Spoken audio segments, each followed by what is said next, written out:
Imagine a K-drama mystery where the big clue isn't a dramatic kiss or a teary confession, but a tiny, almost throwaway gesture. An arm hook. That's exactly what viewers are obsessing over with Jung Hae-in and Jung So-min. One small motion, the way he threads his arm through hers, has turned into a full-blown analysis session, with a handful of photos being dissected like a love letter written in posture and proximity.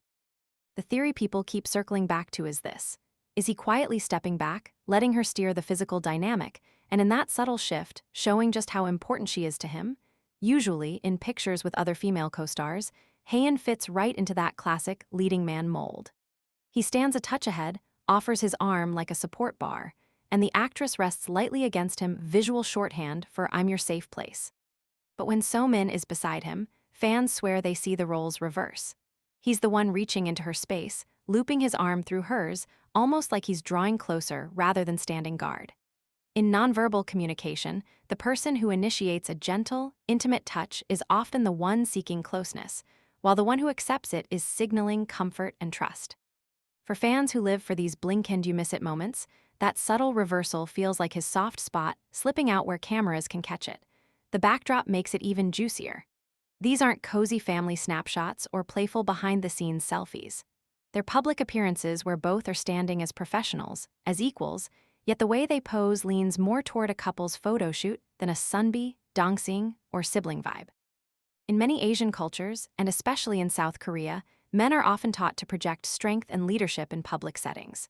So when a man eases off that traditional stance, lets a woman guide the physical rhythm, or appears a little more, yielding, next to her, it usually comes from a place of deep emotional ease, the kind of relaxed vulnerability he doesn't just roll out for anyone.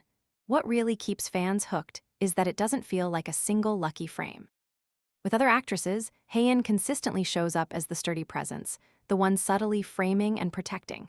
With So-min, the pattern seems to shift. The way he hooks his arm, how his hand rests so casually, the tilt of his shoulders, the way his body angles slightly toward her, these tiny details repeat across different occasions, almost like a private shorthand only they understand. And because Korean celebrity culture relies heavily on quiet signals rather than big, overt displays of affection, any noticeable break from his usual body language reads as huge to people who are watching closely. Now, to be fair, we can't pretend we're inside their heads. There are totally reasonable explanations. A spontaneous friendly moment, a photographer asking them to pose that way, simple stage blocking. But when similar interactions keep popping up across separate events, the "it just happened" excuse starts to sound a little thin. Is it definitive, ironclad proof that Jung Hae-in is romantically in love with Jung So-min? Probably not in a strictly logical sense. But in the world of shipper clues and speculative romance, his willingness to soften beside her, to slip into a more yielding, almost dependent posture, feels like very strong, indirect evidence. The kind of tiny, telling detail that turns casual shipping into an unfolding storyline and makes every new candid shot feel like another piece of the puzzle.